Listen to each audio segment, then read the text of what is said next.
We are Steve and Jill. Together, we've been buying and reselling land since the 90s. Our data-centric approach leaves our buyers asking, how can you sell it so cheap? Here on the Land Academy Show, We answer that and more. I'm Steve and Jack Butala. and I'm Jill DeWit, and this is the Land Academy Show.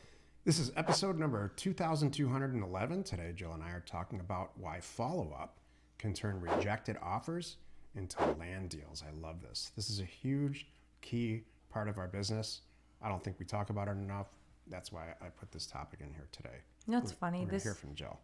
this has always been important. However, I'll tell you, in the 16 years I've been full-time land investor, that now more than ever. It used to not be. It used to be easier, if you will, because there wasn't.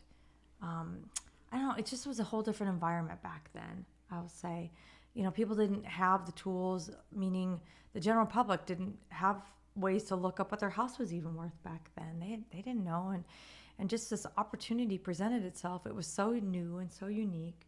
When we would come at them and say, "I want to buy your property," they're like, "I didn't know we could sell it this way." Correct. Kind Yes. of thing. Jill, you said it. So it was really, like I said, easy. I said, "Well, don't worry about it. I got this." My only job back then was them believing in that I could do the process, kind of thing. Now I have to really win them over.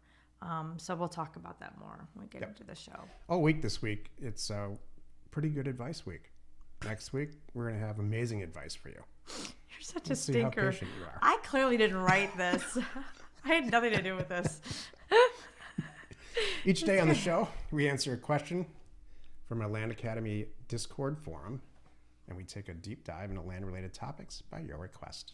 All right, so Neil wrote, so as part of my trolling/fishing exercise, which for those of you who are not sure what that is, that's one of Jack's real early steps, like when you're looking at places around the country, trying to figure out where would be a good place to send offers to buy property. So Neil wrote, so as part of my exercise, I see on Zillow a healthy for sale to sold properties, which are less than 100%.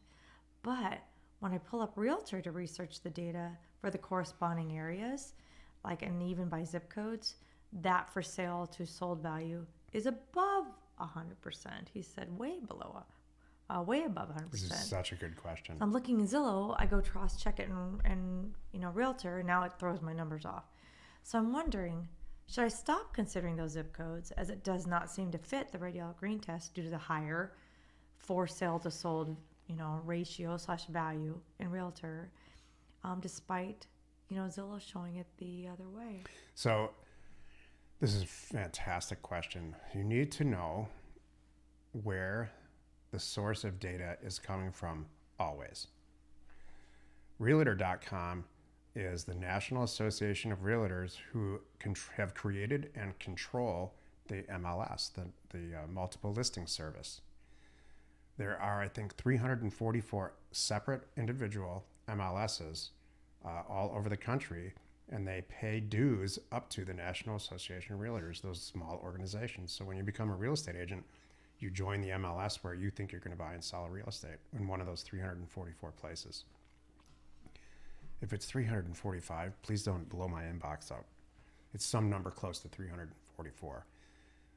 The Realtor.com requires everybody to put to the systems, the internet systems or software, to roll up to there's nothing like that goes on with Zillow.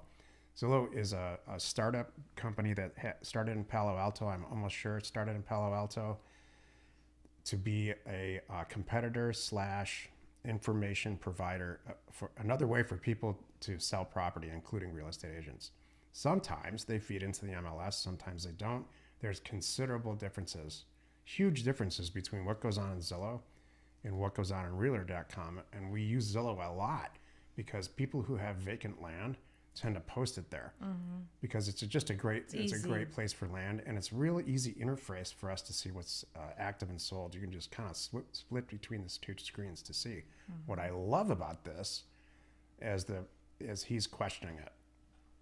He's questioning what the heck's the difference and what's the deal. So if you want to see what's on the MLS, use Realtor.com. If you want to see where there's a lot of for sale property by owner and other source of properties being listed, use Zillow. We use Zillow for land, and we use Realtor.com for houses when we buy and sell houses. Redfin somewhere in the middle. Redfin has contracts with each of the MLSs, and they're really, really good for urban areas and not so good for rural areas. Why? Because more activity, real estate activity, buying and selling, goes on in urban areas. You know what's funny about that? Because we're often, like, we're doing houses too, right? There's no secret to that. So Jack is often, we'll be driving in areas and just kind of throwing out numbers or looking at things or getting comps. He's rolling around with Realtor on his app. And I'll throw out a property. I go, what about this one? He goes, what are you talking about? Because I'll be on Zillow and it's not even on Realtor, and it'll be a house. Yeah. It's very interesting. And sometimes a good deal. Exactly. He's like, where did you get that? It's not even on here. I'm like, yeah. So now you know where it comes from. So the real question is, which one for rural vacant land should Neil pay the most attention to? I would in general use Zillow. We have for years. But I love your check. And I would check Redfin too if they're servicing that area and look at them side by side. You're clearly, Neil, a data person. You're taking it to the next level. And you're concerned about why there are variances in these numbers. And these are great, rational, common sense questions. And that's how millions of dollars are made in real estate, just by saying this doesn't make sense to me. I got to get to the bottom of it. So don't kick it to the curb yet. Don't kick that Zillow to the curb yet. Yep. Good. Today's topic: why follow-up can turn rejected offers into land deals. So, like I was explaining earlier, gosh, 10 years ago, it wasn't as prevalent now. We didn't have people trying to for sale by owner do stuff. It was really still unheard of that people would like, what do you mean I can sell a house by myself? Well, yeah, you sure can. I want to buy it could be, a sibling buying somebody else's house, whatever it is. You could go to the escrow company and they do all the paperwork for you. There was a lot of explaining that I had to do back then to let people know you could do that. It was a lot of like, how you buy a car off Craigslist? Well, yeah, it's a car.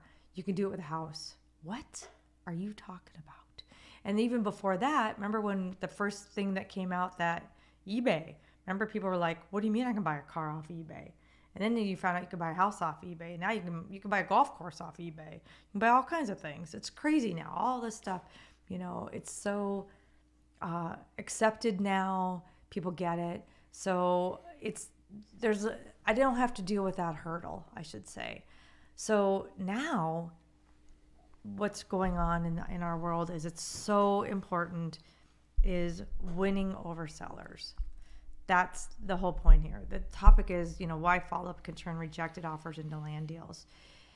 My thing is you're going to have to spend more time on the phone nurturing sellers like you've never had to do before.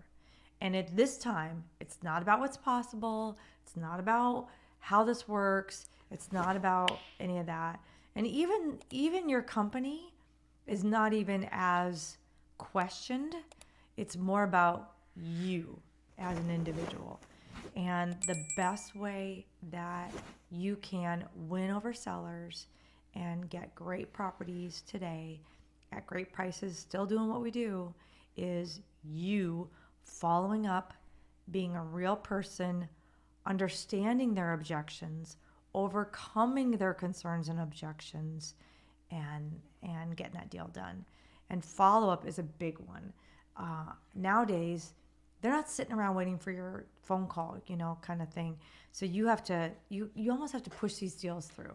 So, it's like, it's follow-up is the general term, but it's really like babysitting. Yeah, that's it. So, and this is one of the things that we talk about often in our community. I'm like, all right, you need to, at the end of every single phone call, have the next step identified, scheduled with these sellers, and make sure you have the right phone number, how they want to be reached, whatever it is. For example, the call comes in, we calm them down, we talk money, we talk about the property, They talk about me. We're warming up. They're like, you know what? This is okay. I'm ready. You're real. I got that. We talked for 20 minutes. Maybe it's that, right? I believe you. You know their situation. I know the seller's situation. I'm like, okay, here's a scoop. All right, we got the deal. I need to go make sure. I know we offered 13,000 and you want 20. I need a day to see if I could make 20 work. I got to call the county. I got a couple things I got to figure out. Where can I get you tomorrow? Yeah, it's going to take me, I need all morning to work on this. We're going to get you tomorrow anytime after 1. What's better for you and what's the best number? Okay, Jill, here's the thing. And that's it. And then in the meantime, while I'm doing this, there's a couple things too. Can you cross off the 13 and write in 20 on that purchase agreement and send it to me? I need that buy-in too from them that I'm really trying to make that 20 work. Like Jack said, babysit. It's almost pushing these through. And if I don't get that from them and I'm not calling them back tomorrow when promised, it's going to be harder to save this deal and harder to get this deal moving forward. They have to be motivated to sell it to you. They usually, 100% of the time, it's because they're having a life event and they need the money, or they need to get the house out of their, or the piece of land out of their lives. Right. Like, here's the thing. Since the internet, there's been a huge shift in attitude for everybody. Yeah. There's a ton of information, and most recently in the last 12 months, I've noticed there's really disinformation. So there's a lot more stuff for everyone, all of us, to sift through and figure out if it's real, and it's making us cynical. Here's a great example. In the last 24 months, Jill and I have put in offers with real estate agents on property, land, and houses in various states where we believe the stuff that's listed on the MLS could work for us at a certain price. And so it's never what they're asking. It's usually, in some cases, it's 10% below. In some cases, it's more. In some cases, it's less.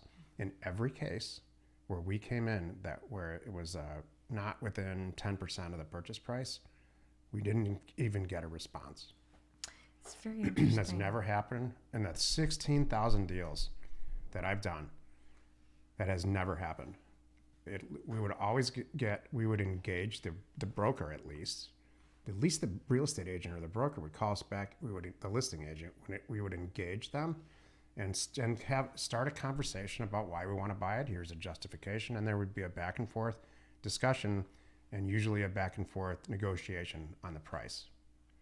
That none of those things happened. They figuratively stuck their middle finger up to us. We weren't, and I don't believe that it was personal. I don't believe it was any of that. They just didn't want to, they couldn't be bothered.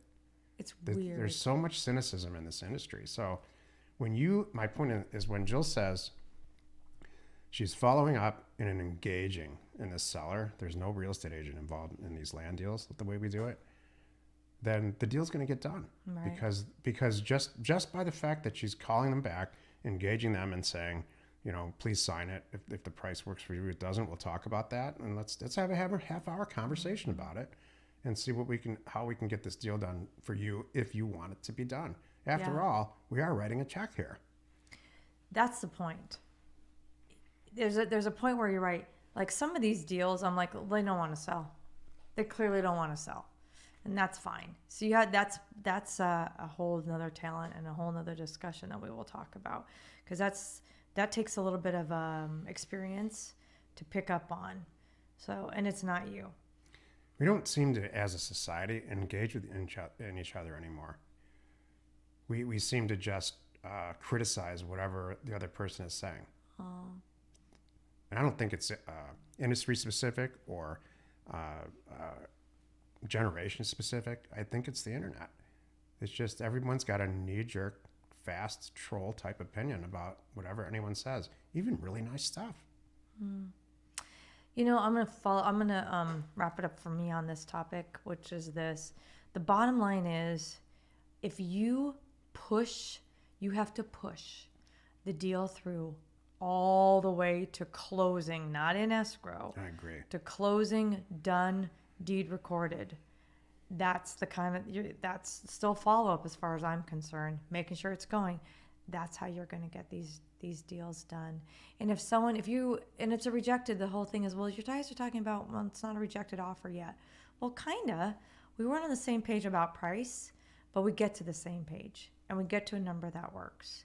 And then I still have to push it and not let it be rejected. I have to make an accepted offer and keep it an accepted offer by pushing, staying in contact twice a week at least, maybe sometimes more. So push is not a word I would use. I mean, it's fine for you. You can use whatever word you want.